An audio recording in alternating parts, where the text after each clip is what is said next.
la palabra del Señor, llevar a Cristo al corazón de las personas, hablarles de Jesús.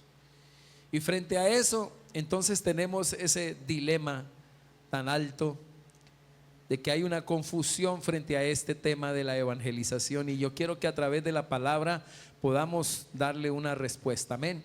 Hablábamos hace 8 días de San Juan capítulo 4, de la mujer samaritana, cuando el Señor fue allí a Samaria, y tomamos como texto base el texto de la samaritana en Juan 4. ¿Qué mirábamos allí?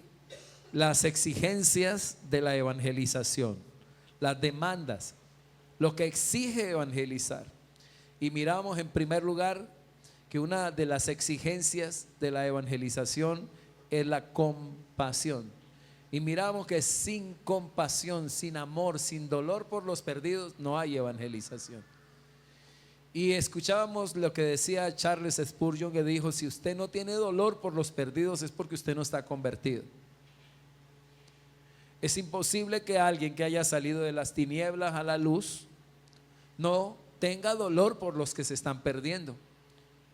Y miramos que lo más grande que una persona puede hacer en la tierra, lo más noble, es predicarles la palabra de Dios. Lo más grande que usted pueda hacer por otra persona es hablarles de Jesús. La segunda exigencia tenía que ver con ir, como el Señor fue. El Señor fue porque tuvo compasión de esa ciudad. Vino del cielo a la tierra y fue a Samaria.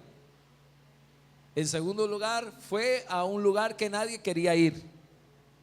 Entonces la evangelización demanda ir a donde no queremos ir, a donde no nos gusta ir, a lugares que no queremos ir, como cuando el apóstol Pedro, el Señor le dijo: irás, alguien otro te vestirá e irás a lugares que no quieres ir. La evangelización, en tercer lugar, demanda ir a personas que no nos gustan, que son difíciles. Así como los lugares son difíciles, hay personas difíciles. Piense en un minuto, en un segundo, qué persona difícil que usted dice: esa familia es difícil, ese lugar es difícil, ese personaje es difícil, y usted no le ha hablado de Cristo. Jesús fue a Samaria, a gente difícil, a un lugar difícil. Y en cuarto lugar, fue en un momento difícil, a la hora del mediodía. Así que la evangelización demanda incomodidad. La evangelización demanda perder el confort. En quinto lugar, la evangelización demanda decirle no lo que la persona quiere oír, sino decirle lo que la persona necesita oír. O lo más importante, aquella mujer quería agua del pozo para no volver allá. El Señor le dijo: yo tengo es un agua de vida, una agua que salta para vida eterna, que si la llegas a beber no volverás a tener sed jamás. Lo que la gente necesita hoy no es plata, no es cosas de este sistema, sino necesita Cristo, necesita salvación, necesita vida eterna. Necesitamos predicarles a Jesús. Por eso la evangelización no es obra social. La evangelización no es dar un tratado, no es orar por un enfermo. La evangelización es predicarles, hablarles del mensaje de la buena noticia de que Cristo vino del cielo a la tierra a morir por sus pecados, para que no tenga problemas en la eternidad, no vaya al infierno, sino que vaya al reino de los cielos. La evangelización demanda, en quinto lugar, confrontar a la persona con el pecado. El Señor le dijo: ve y trae tu marido. Y ella le dijo: no tengo marido. Bien lo has dicho, porque 5 maridos has tenido y el que tienes no es tu marido. ¿Qué le tocó el Señor? El problema que ella tenía. Así que la evangelización demanda confrontar a la persona con el pecado. Confronte a su familia, confronte a sus seres queridos con el pecado y llévelos al arrepentimiento. Evangelización demanda confrontación del pecado. Estás tomando, eres fumador, eres tomador, eres promiscuo, eres un adúltero. El Señor le dijo: 5 maridos has tenido, eres una adúltera. Porque el que tiene no es tu marido, tienes el marido de otro, de otra. En sexto lugar, la evangelización demanda corregir una mala creencia. Ella le dice: si eres profeta, Entonces dime si es verdad, la adoración es aquí o es allá en Israel, es en Jerusalén. El Señor le dijo, ustedes no saben lo que adoran. Lo que dicen los judíos es la verdad, pero llegará la hora que no es ni allá ni es acá, sino es en tu corazón. Y tales adoradores el Señor busca que le adoren. Ya no será en ese lugar, sino será en el Espíritu.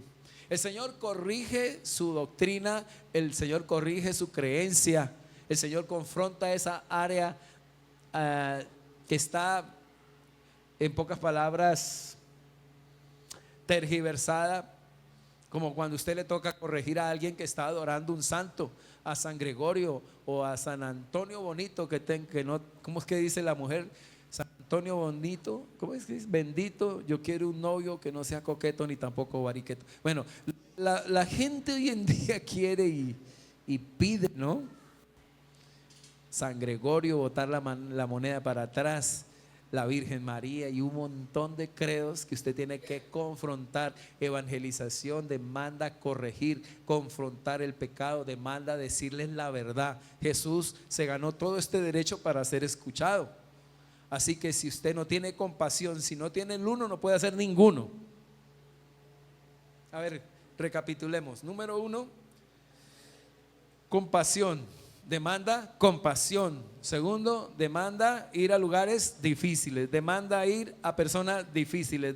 Demanda en momentos difíciles. En cuarto, quinto lugar, demanda decirles la verdad. No lo que ellos quieren oír, sino la palabra, la verdad, a Cristo. ¿Por qué es que usted no evangeliza? Por esta razón. Por las demandas de la evangelización. En sexto lugar, la evangelización demanda. En quinto, corregir o confrontar el pecado. Y en sexto lugar, corregir las creencias. Y en séptimo lugar, llevarlos a Cristo. Necesitamos dejarles a Jesús en el corazón. Ella le dijo, cuando venga el Mesías, Él me dirá todo lo que es la verdad. Y el Señor le dijo, el que habla contigo, ese es. Debemos presentar a Jesús a las personas, dejarlas o dejarlos con Cristo Jesús en el corazón. Eso es evangelizar, lo que hizo Cristo allí en Samaria. Y fuera de eso, esa mujer salió, evangelizó, ganó a otros y el evangelio entró a todo Samaria. Ahora, sigo en toda la semana he estado meditando, le dije, Señor, pero algo pasa más. Y el Señor me dijo, el mensaje. Mire el mensaje. Por el mensaje es que la iglesia no está predicando. Y muchos de nosotros no entendemos, no conocemos, no comprendemos en lo que nos ha metido el Señor al habernos ganado para Él. Y llevar este mensaje no es fácil. Y yo quiero que vayan a 1 Corintios 1:18. Y quiero que miremos estas 5 razones por las cuales es difícil predicar el evangelio. La primera razón es porque es un mensaje por la I. Voy a manejar los que ya ustedes lo han oído, pero quiero repetírselos hoy. Por la I, es un mensaje irracional.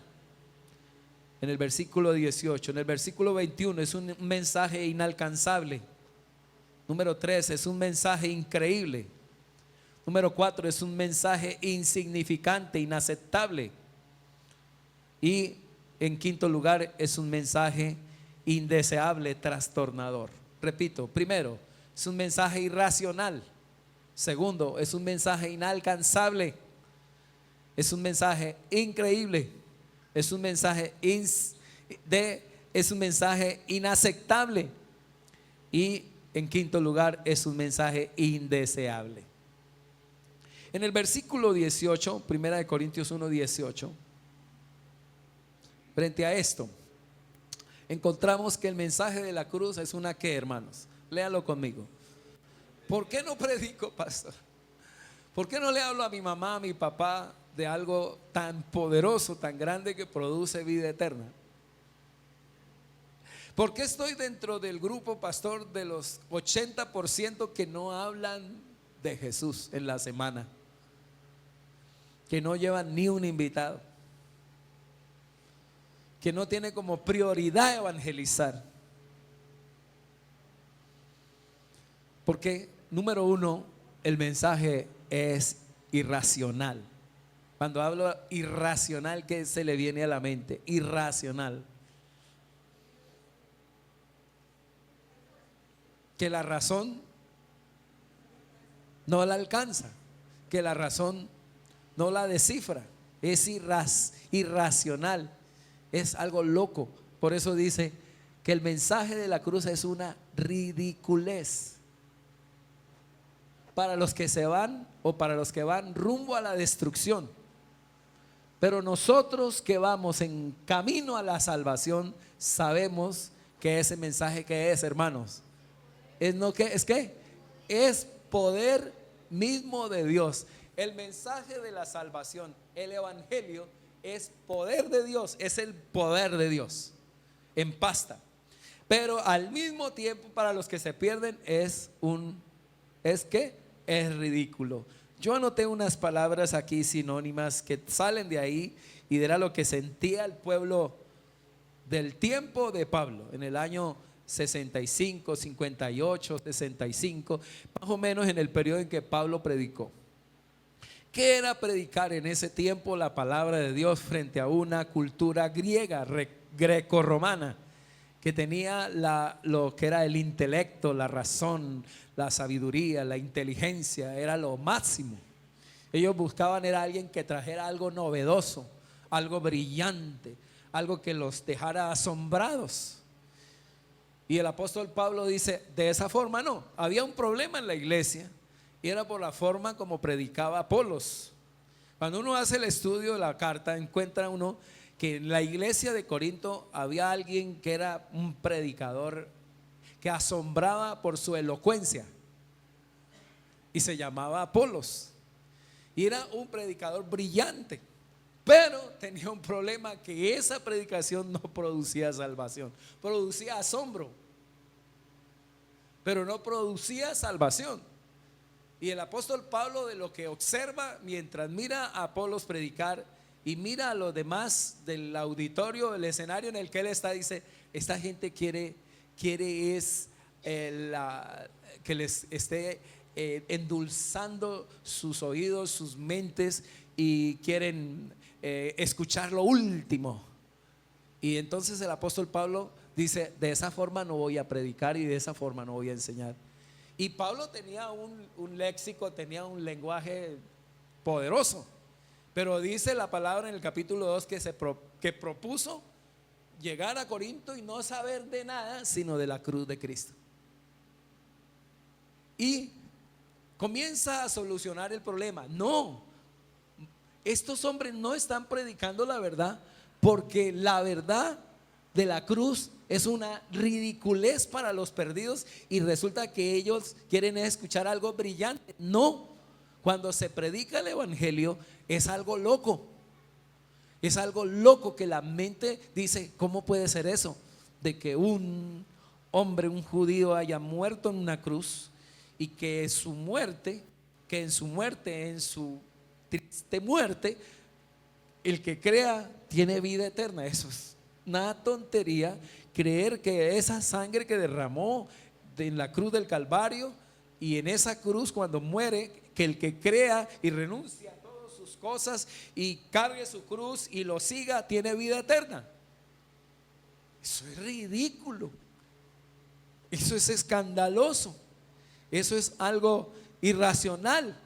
Entonces la predicación es insultante, es ofensiva, es desacreditable, era una torpeza, era hacer tropezar a los demás, era simple, era la predicación, el mensaje es primitivo, bajo, ridículo, inaceptable, trastornador, débil, escandaloso.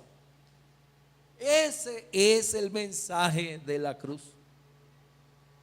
Cuando usted habla: hey, recibe a Cristo, Él te ama, Él murió por ti, ¿cómo puede un muerto salvarme a mí? Uno aquí tiene un lenguaje evangélico, pero estoy hablando de que es predicarle a gente demasiado inteligente, que todo lo que que todo lo razona, lo piensa. ¿Cómo? ¿Saben qué llegaron a hacer ellos mejor? Ellos hicieron lo que es la cruz y lo que es a Jesús en la cruz le pusieron la cabeza de un asno. Y dicen, el que crea en Jesús es un asno, es un tonto. Para los judíos eso era una ridiculez, para los griegos un escándalo, una tontería, una estupidez creer en Jesús. Y Pablo dice, cuando ve a Apolos predicando con tremenda elocuencia y embolatando la iglesia, dice, ese no es el mensaje. El mensaje verdadero es ridículo. Dije que el mensaje verdadero es ridículo. No dicen amén. Y por eso es que no lo predicas. Estoy diciendo que Cristo da vida eterna. Eso es ridículo. ¿Cómo un Cristo que muere produce vida eterna? Que creer en Él produce resurrección de los muertos. Que el que cree en Cristo será resucitado. En un abrir y cerrar de ojos, a la final trompeta, los muertos en Cristo resucitarán y los que estemos vivos seremos arrebatados para encontrarnos con Jesús en las nubes. Que tendremos un cuerpo glorificado. Que usted que vive en este cuerpo, un día su cuerpo se cansará, se enfermará, morirá y su alma pasará a otro cuerpo para vivir eternamente. Ese es el mensaje. Cielo nuevo y tierra nueva. Es una locura, es una ridiculez. Si no predicamos la ridiculez del evangelio, entonces, hermano, nuestra gente se va a perder en el infierno. ¿Por qué me es difícil, pastor, predicar? Porque el mensaje de la cruz es una ridiculez para los que se van al rumbo a la destrucción. Pero nosotros que vamos en camino a la salvación, sabemos que es poder mismo de Dios. Es poder. Ejemplo, usted dice, la sabiduría humana, dice, la medicina, los oftalmólogos miran los ojos y los estudian y se especializan y hacen cantidad de cosas para darle al ojo la solución. Pero un día de todas maneras uno se muere y se lo comen los gusanos. La solución que Dios da, la sabiduría de Dios, la sabiduría humana, la sabiduría de Dios da cuerpo glorificado. No dicen amén, hermano. La solución para el cáncer la da Dios. La solución para la muerte no la tiene nadie. La ciencia humana no tiene la solución para la muerte. Dios tiene la solución para la muerte y es la resurrección y el cuerpo glorificado y la vida eterna. Esa es la sabiduría humana, la sabiduría de Dios que raya contra la sabiduría humana. ¿Por qué no lo predicamos? Si cuando lo predicamos estamos llevando a una persona a la vida eterna. Porque nos cuesta, dijo una hermana en la mañana, dijo, nos cuesta creer eso, pastor. Versículo 19. Como dicen las escrituras. ¿Qué dicen las escrituras? En Isaías dice, destruiré la sabiduría de los sabios y desecharé la inteligencia de los inteligentes. No que estudiar es malo, no que prepararse intelectualmente es malo. Lo que está diciendo es que esta sabiduría humana no alcanza para lo que Dios quiere darnos o para alcanzar a Dios. Ninguna sabiduría humana alcanza para las soluciones y los problemas de este mundo. Solo la sabiduría de Dios. ¿Cuál es la sabiduría de Dios? Que el que cree en Cristo y entrega su alma a Cristo, y Cristo entra en su corazón a través del Espíritu Santo, el Señor le dará vida eterna. Vida eterna. La sabiduría de Dios da vida eterna. La sabiduría del mundo no alcanza. En segundo lugar, es inalcanzable. Mire el verso 20, el verso 20. Así que ¿dónde deja esto? ¿A dónde? A los filósofos. No alcanza. La filosofía no alcanza. Por eso es inalcanzable la sabiduría humana. A los estudiosos, a los especialistas, a los debates de este mundo. Dios ha hecho que la sabiduría de este mundo, ¿qué pasa? Entonces ellos nos dicen ridículos. ¿Y qué hace Dios? Pregunto, ¿qué hace el mundo con Dios? Tu sabiduría. Pero nosotros la tenemos que predicar. que predicamos nosotros, la sabiduría de Dios. Pero el mundo que dice de la sabiduría de Dios, cuando tú le dices, si crees en Cristo que te ama y murió en la cruz del Calvario, tendrás vida eterna. ¡Qué ridículo usted creyendo en eso! Entonces el Señor ridiculiza la sabiduría humana diciéndole a usted, toda la sabiduría de esta tierra, todos los estudios, todas las carreras profesionales, no, todas las ciencias no alcanzan para dar solución a lo que necesita esta tierra. Por ejemplo, frente a lo que tiene que ver con los temblores, los tsunamis, todo lo que está ocurriendo en la tierra, ¿qué solución le da al mundo? O la ciencia humana, o la astronomía, o qué soluciones da. ¿Qué soluciones da Dios? ¿Qué solución da Dios? Cielo nuevo y tierra nueva. Ah, tan ridículo. Esa es la solución de Dios. Deme Apocalipsis 21, por favor. Apocalipsis 21. Entonces vi lo que el Señor hizo ver a Juan en una crisis mientras estaba allí en la isla de Patmos. ¿Qué le hizo ver para darle descanso? Y vi un cielo nuevo. ¿Y qué más vio? Una tierra nueva, porque el primer cielo y la primera tierra habían desaparecido, y también el mar. ¿Cuántos creen eso? Tan ridículos.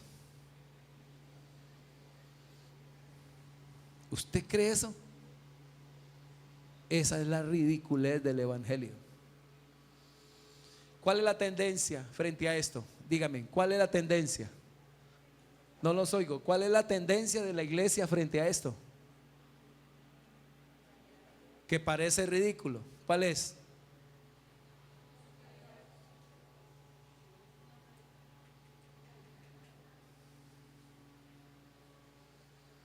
¿Qué dirán?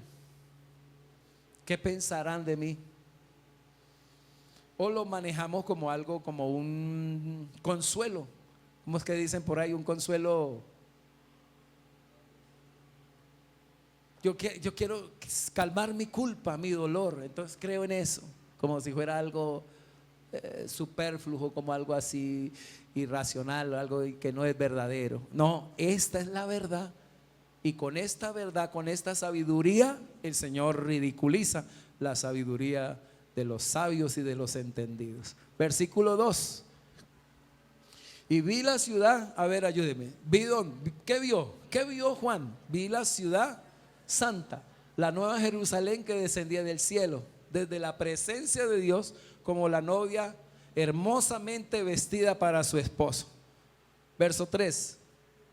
Y oí una fuerte voz que salía del trono y decía: miren el hogar de Dios. A ver, ayúdenme. ¿Vi qué? ¿Qué vio Juan? ¿Qué vio Juan? El hogar de Dios. Ahora está entre su pueblo. Él vivirá con ellos y ellos serán su pueblo, y Dios mismo estará con ¿quién? Qué ridículo, qué tontería. ¿Usted cree eso? Ese es el evangelio. Viviremos con el Señor, aunque usted tenga un amén tembloroso. Esta es la verdad que ridiculiza la sabiduría humana. La sabiduría humana nos ridiculiza diciéndonos tan bobos ustedes creyendo en eso. Y la sabiduría de Dios ridiculiza la sabiduría humana diciéndole usted con esa sabiduría no alcanza para la solución de los problemas de este mundo. ¿Dónde queda el sabio? ¿Dónde queda el entendido? ¿Dónde queda el filósofo? Cuando se forman los problemas, cuando se vengan las crisis, cuando venga la muerte, cuando vengan los tsunamis, cuando venga el cáncer, ¿dónde quedan los sabios? Pero Dios dice: los resucitaré, les daré vida eterna. ¿Qué solución el Señor da a Lázaro? ¿Qué solución el Señor da a los muertos en Cristo? Primera de Tesalonicenses 4:13. No quiero, hermanos, que ignoréis acerca de los que se mueren como si no tuvieran esperanza, dice la palabra de Dios. No quiero que se entristezcan como los que no tienen esperanza. Y ahora, amados hermanos, queremos que sepan lo que sucederá con los creyentes que han muerto, para que no se entristezcan como los que no tienen ¿qué? Esperanza. Verso 14. Vea la sabiduría de Dios. ¿Por qué? Verso 14, pues ya que creemos que Jesús murió y resucitó, también creemos. ¿Qué cree la sabiduría de Dios? En la sabiduría de Dios, ¿qué hay? Hay resurrección. Creemos que cuando Jesús vuelva, Dios traerá juntamente con él ¿a quiénes? A los creyentes que hayan muerto. Resucitarán. Versículo 15. Les decimos lo siguiente de parte del Señor: nosotros los que todavía estemos vivos, cuando el Señor regrese, no nos encontraremos con él antes de los que ya han muerto. O sea, no nos adelantaremos a los muertos. Los muertos en Cristo van primero y luego los que estemos vivos seremos arrebatados para encontrarnos con Jesús en las nubes. ¿Creen eso? Mire al que está a su lado, diga: ¿usted de verdad cree eso? Ese es el evangelio. ¿Por qué no predica eso? ¿Por qué no predicamos eso?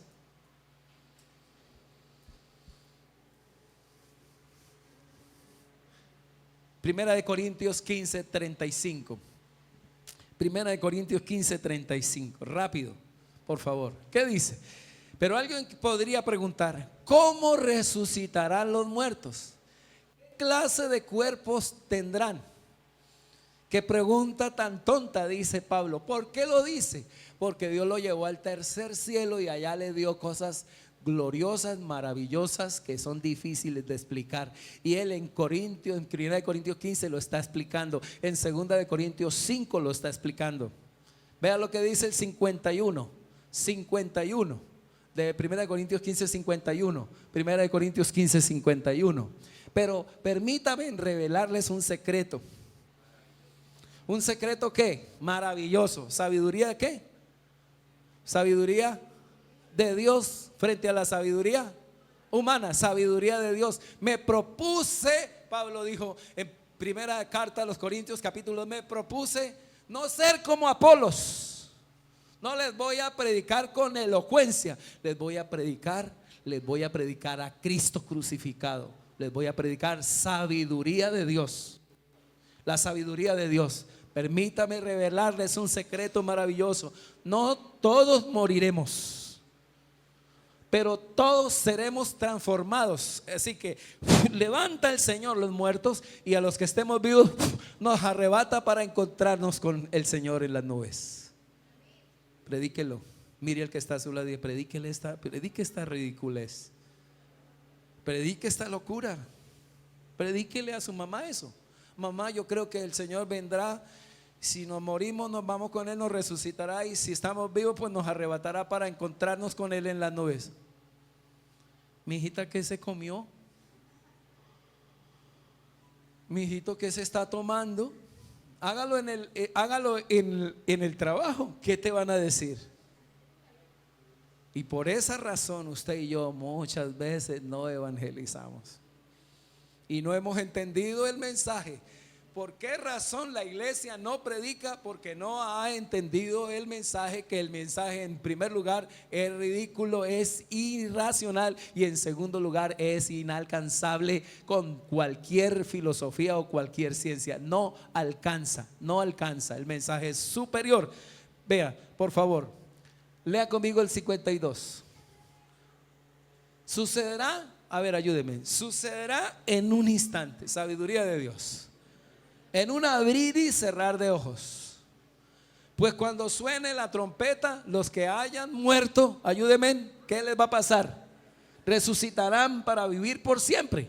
Y nosotros los que estemos vivos también seremos ¿qué? Transformados. ¿Pueden creer eso? Eso es maravilloso. Versículo 53 dice: pues nuestros cuerpos mortales tienen que ser transformados en cuerpos que nunca morirán. Así que usted vive en este cuerpo, pero tu alma pasará a otro cuerpo para vivir eternamente en los cielos nuevos y en la tierra nueva. Ahí está el problema. Encontré el problema de la iglesia.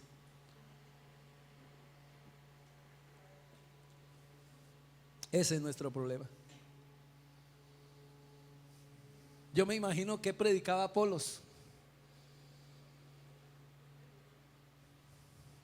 inteligencia, sabiduría. Entonces, cuando nuestros cuerpos mortales, ayúdenme a leer, hayan sido transformados en cuerpos que nunca morirán, se cumplirá lo siguiente, la escritura: la muerte es devorada ¿en qué?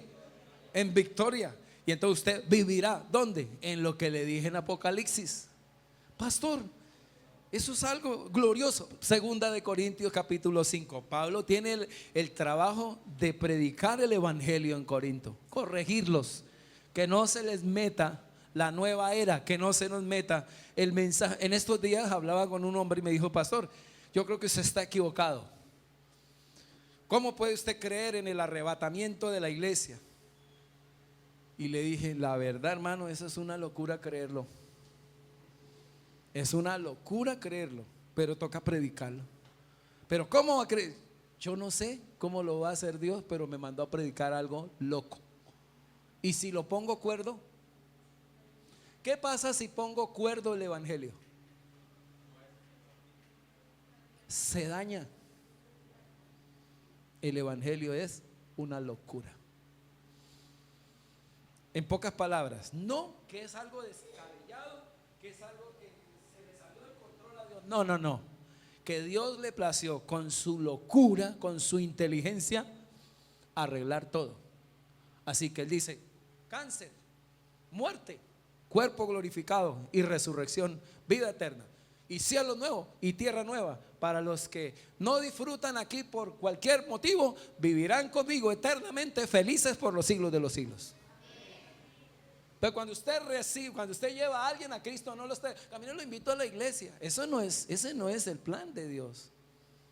Es algo mucho más poderoso. Es algo glorioso si alguien recibe a Cristo en el corazón. Le está dando la felicidad por la eternidad. Por eso lo más grande que usted puede hacer en esta tierra es evangelizar. Y habrá algo que usted ya no podrá hacer en el cielo, y es evangelizar. A su nombre. Entonces, deme el versículo 1, dice, traducción viviente. Lean conmigo: el cuerpo glorificado. Yo lo he predicado 737 veces. Con esto hoy creo que son 738. Pues sabemos, a ver, la locura, que cuando se desarme esta carpa terrenal, la cual vivimos, es decir, cuando ¿qué? Cuando muramos y dejemos este cuerpo terrenal. ¿Cómo nos gusta eso, no? ¿Qué pasa con mi papá, mi mamá, mi abuelo, mi tío cuando se muera? Cuando deje ese cuerpo terrenal, tendrá una casa en el cielo. ¿Una qué? Una casa. No vaya a creer que es una casa de ladrillo o una casa para vivir. No. Ese le llama al cuerpo, le llama casa en el cielo. Un cuerpo ¿qué? Eterno, hecho para nosotros. ¿Por quién? Por Dios mismo y no por manos humanas. Entonces, Madeín, cuerpo Madeín, Dios. Un cuerpo como no como una choza, no como una carpa, sino como un edificio. Y un cuerpo que va a ser ¿qué? Eterno. O sea que usted tendrá un cuerpo ¿qué? La pregunta: ¿usted tendrá un cuerpo? ¿Lo cree? ¿Y qué va a hacer usted eternamente por los siglos de los siglos? Eso es el evangelio. La sabiduría, no los oigo. Sabiduría.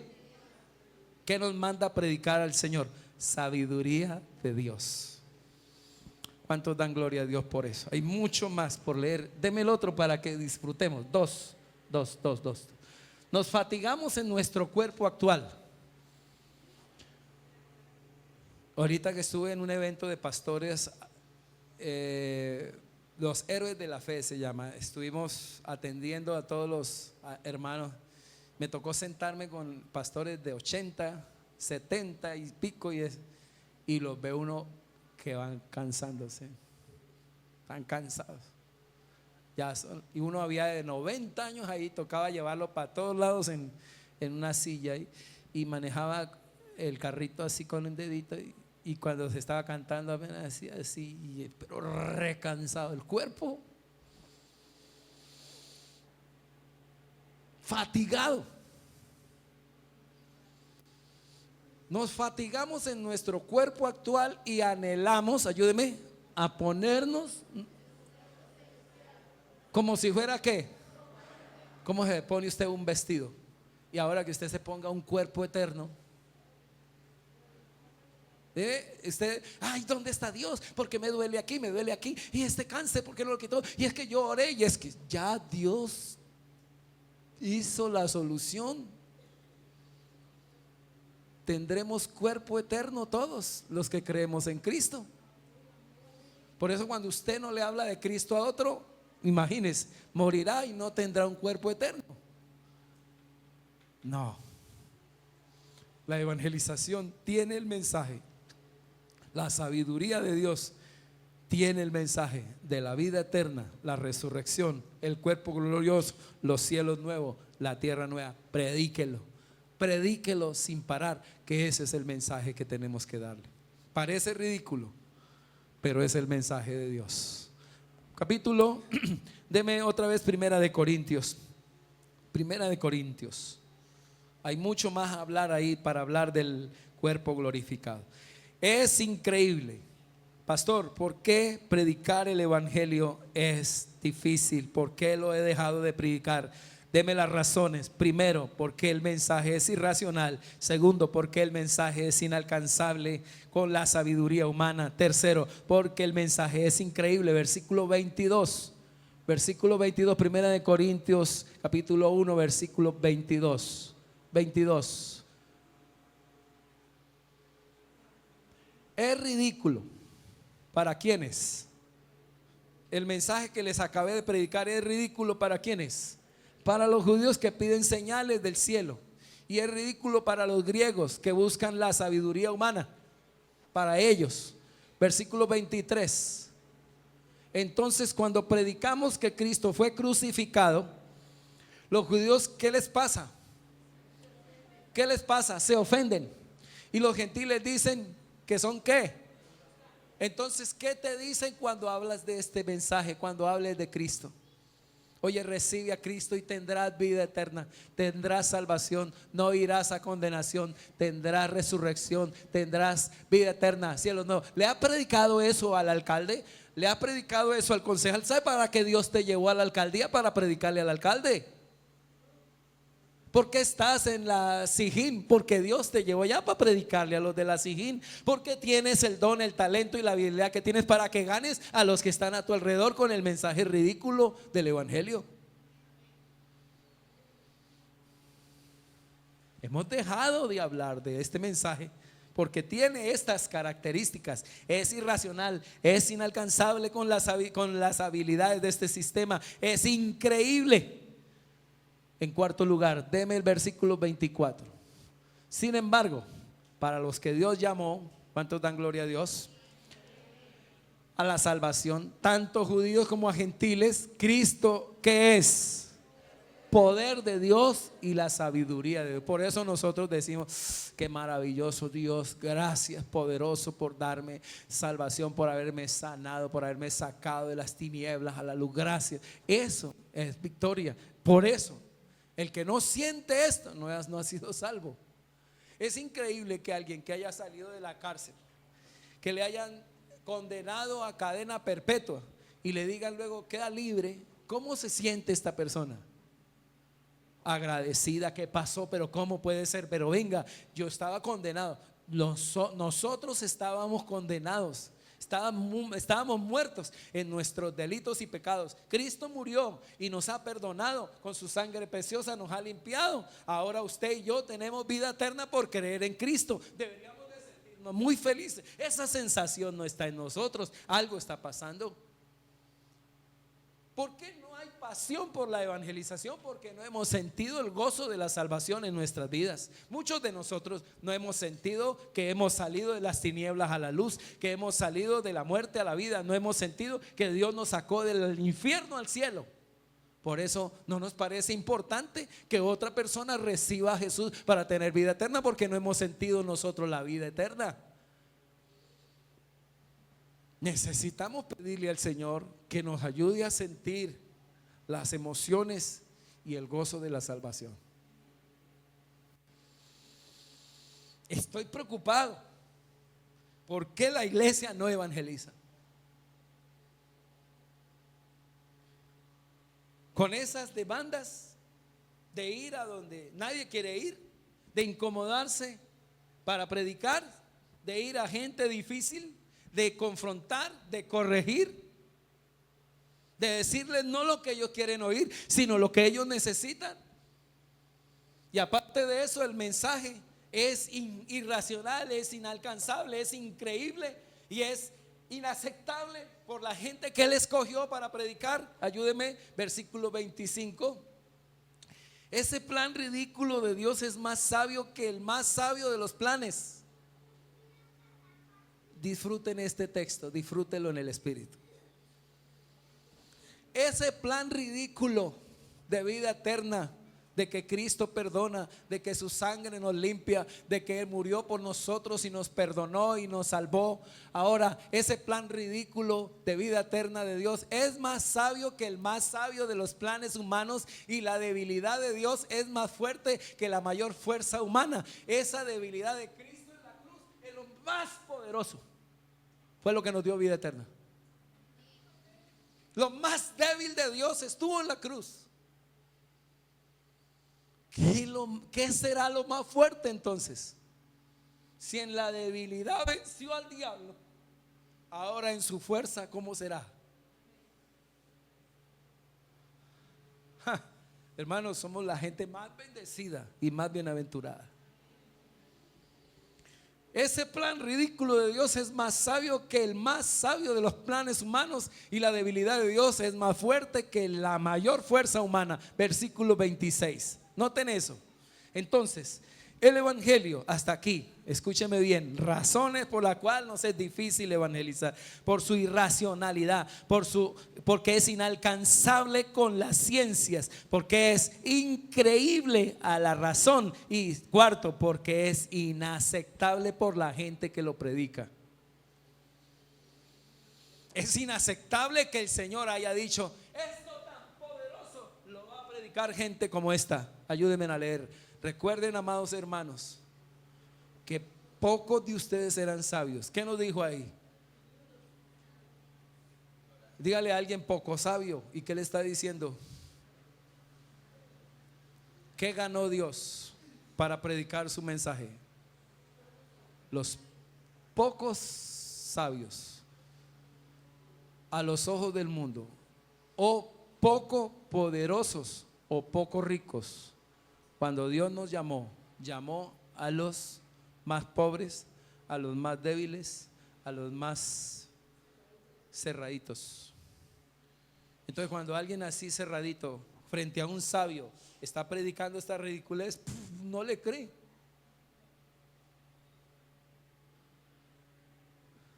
Versículo 27. En cambio, ayúdenme por favor. ¿Qué eligió Dios? ¿Qué elegiría usted? ¿Qué elegiría usted para una empresa grande y poderosa que usted está creando? ¿Qué gente usted contrataría para llevar o para desarrollar el proyecto que usted tiene? ¿Qué gente escogería? ¿La más o los más? ¿La menos o la más? Escogería lo mejor uno, ¿cierto? ¿Qué escogió Dios? Y por eso enloquece la sabiduría. Por eso se enloquece la sabiduría. En cambio, Dios eligió lo que el mundo considera ridículo para avergonzar a los que se creen sabios. Entonces usted mira al viejito ahí que no tiene nada, pero vende cocadas, pero tiene el mensaje de salvación. ¿Sí o no, Pachito? Pachito se ganó en estos días. Me hablé con la pastora Lilia y le dije: ¿y a usted quién le ganó para Cristo? Francisco Muñoz. Nunca se imaginó Francisco que se está ganando una directora nacional, maestra titulada, impresionante, que predica la palabra. Pero se ganó algo así pequeño que ni se imagina uno después lo que esa persona va a hacer para Cristo. Por eso el mensaje es algo pequeño parece que no alcanza, pero es lo más grande que tiene la capacidad para bendecir al mundo entero. Eso se siembra como una semillita, pero es el árbol más grande y más fructífero. No se canse de evangelizar y predicar la ridiculez del evangelio. En cambio, Dios eligió lo que el mundo considera ridículo para avergonzar a los que se creen sabios, y escogió cosas, ayúdenme por favor, ¿qué escogió Dios para predicar el evangelio? Escogió cosas que no tienen poder para avergonzar a los poderosos. ¿Qué plan tiene Dios a toda hora? Golpear la sabiduría humana. No de que esta sabiduría no sirve, sino que esa sabiduría no alcanza para tocar a Dios. Es superior los planes de Dios. Es superior. El evangelio es algo que se sale de la sabiduría humana. No necesitas sabiduría humana, no necesitas inteligencia para predicar que Cristo murió y da vida eterna. Mire, evangelio sencillo: Cristo murió por ti en la cruz del Calvario, fue sepultado, al tercer día resucitó. Si crees en Cristo tendrás vida eterna. Pregunto, ¿eso es difícil? Es lo más sencillo. Por eso, cuando ellos querían, nosotros queremos escuchar a Apolos, no les voy a predicar como Apolos. Les voy a predicar algo sencillo, simple, que parece ridículo, pero es lo que produce vida eterna. No lo deje de predicar, hermano. No lo deje de enseñar. ¿Cuántos dan gloria a Dios por eso? Ahora, es inaceptable por esa gente que lo predica. Escogió lo peorcito. Pero así es Dios. Por eso a veces uno, hermano, predique, ay, baja estima. Hermano, predique, tengo problemas en la casa. Hermano, predique, no hay plata. Hermano, predique, y es una cantidad de pretextos, porque la gente que Dios escogió tiene todos esos problemas, pero Dios los escogió. Así que ustedes tienen, hermanos, en esta mañana les estoy diciendo, ustedes tienen el mensaje más poderoso del universo. Predíquenlo. Superen todos aquellos obstáculos, superen todas las barreras, todas las regulaciones que hoy el mundo quiere poner. Supérelas y predíquela y hágase rico para con Dios. No dicen amén, pero así es. Sé que por eso me es difícil predicar, por la gente que le escogió. Versículo 28. Dios escogió, no los oigo. Hubiera escogido políticos, hubiera escogido gente de la farándula, hubiera escogido gente, actores de televisión. ¿Cómo sería la cosa fácil predicar? Que se para aquí Amparo Grisales y dice, bueno, me eriza aquí predicar el evangelio. Siento un corrientazo cuando hablo del cuerpo glorificado. ¿Usted se imagina cuántos se convertirían con Amparo Grisales? Pero Dios no la escogió a ella. Escogió un camionero. Que un pastor dijo, ¿y qué se puede esperar de un camionero? Yo a veces le digo, ¿por qué me escogió a mí? Debió haber escogido a otros que son súper inteligentes. No. ¿Por qué? Porque ellos se jactan. En cambio usted no se puede jactar. Bien bruto que si usted, y lo saqué, mire, ¿usted de dónde se va a jactar? Y yo digo, de verdad, Señor, yo tenía vergüenza, yo no quería ni pararme, ni predicar, ni enseñar, pero Dios me escogió. Así que cuando yo me digo, ¿de qué me voy a jactar si no he tenido nunca elocuencia, léxico? No lo he tenido, pero Dios lo hizo. Dios escogió lo despreciado por el mundo, lo que se considera como nada, y lo usó ¿para qué? Para convertir en nada lo que el mundo considera importante. Así que con lo importante de este mundo, Dios no necesita eso para predicar la salvación del mundo entero. Pastor, entonces, ¿qué está diciendo? Le dije, hay un dicho por ahí: descúbrale la carne, descúbrale la carne al tamal del Señor y predique el evangelio. Hable de Cristo. Pastor, pero es que pareciera tranquilo, pero es que tengo como bajas. Tranquilo, hágalo. ¿Se van a burlar? Sí. ¿Te van a decir ridículo? Sí. Te van a decir, qué estupidez la que usted cree. Claro, está predicando bien cuando lo haga. Versículo 29. Como resultado, levante su mano y diga amén, así es. Como resultado, nadie puede jamás jactarse en su presencia. Esa es la carne del tamal. Escogió lo débil, escogió lo menospreciado, escogió lo menos, escogió lo más pobre, escogió lo más sencillo, y a través de ellos predica un mensaje también ridículo, estúpido, que parece estúpido, que produce vida eterna y salvación. Damos gloria a Dios. El Señor se enfrenta en una controversia en el capítulo 8 de Juan, y en el versículo 42 y 43 del capítulo 8 de Juan tiene la misma sensación que Pablo en Corinto. Un montón de gente que quiere ciencia y sabiduría. El Señor dice, por ahí no es, por ahí no es por este lado.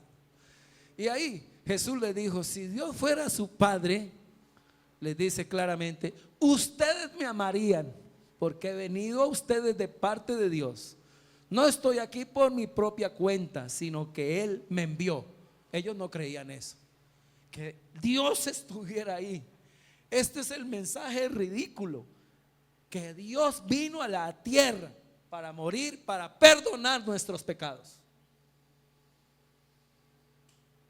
Jesús vino aquí para perdonarnos y librarnos del infierno, ir a la cruz y morir por ti y por mí. Versículo 43.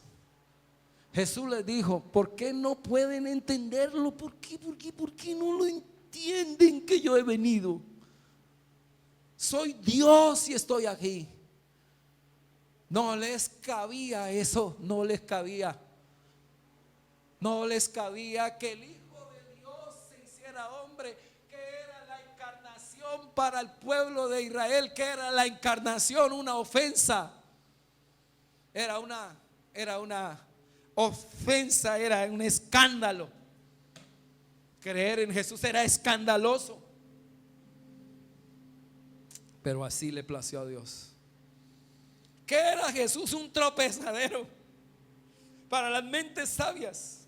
Era algo primitivo, algo bajo, algo ridículo, algo inaceptable, algo trastornador. Era Jesús para todos. ¿Por qué no pueden entender lo que les digo? Es porque ni siquiera toleran oírme. Verso 44. Pues ustedes son hijos. ¿Qué les dice el Señor? Porque no aceptaron la palabra, el mensaje de Él. ¿Por qué no lo aceptaron? ¿Qué les dice Jesús?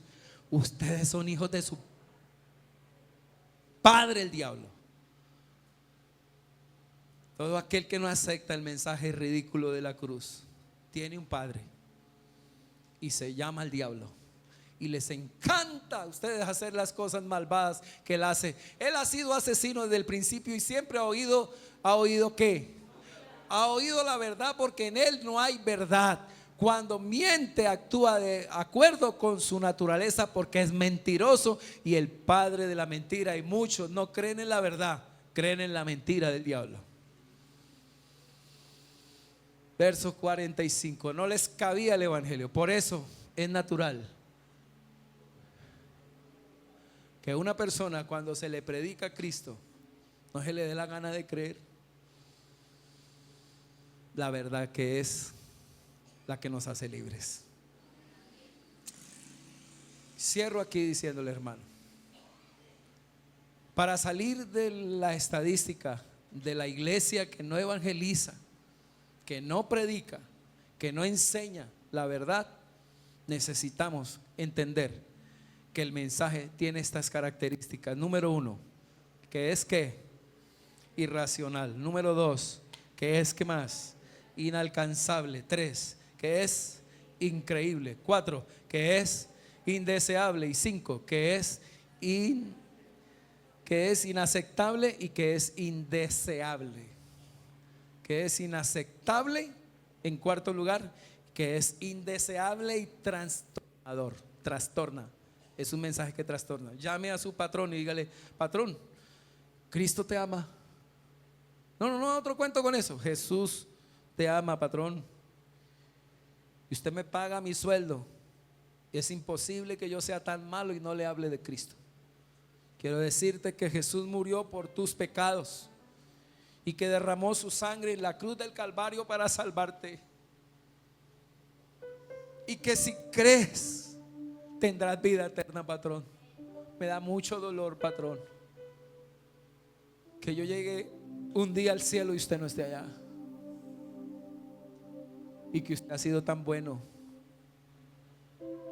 Yo quiero invitarle, patrón, a que recibas a Jesús como su Señor y Salvador. Él te dará vida eterna, te dará resurrección, te dará un cuerpo glorioso. Un día estaremos en los cielos nuevos, en la tierra nueva, en la nueva Jerusalén, en el hogar con nuestro Señor por los siglos del Mauricio, usted sí que es bobo. Sí, patrón, soy un loco, loco por Jesús. Y le invito a que ojalá no solamente usted es loco, sino toda una manada de locos sirviendo al Señor.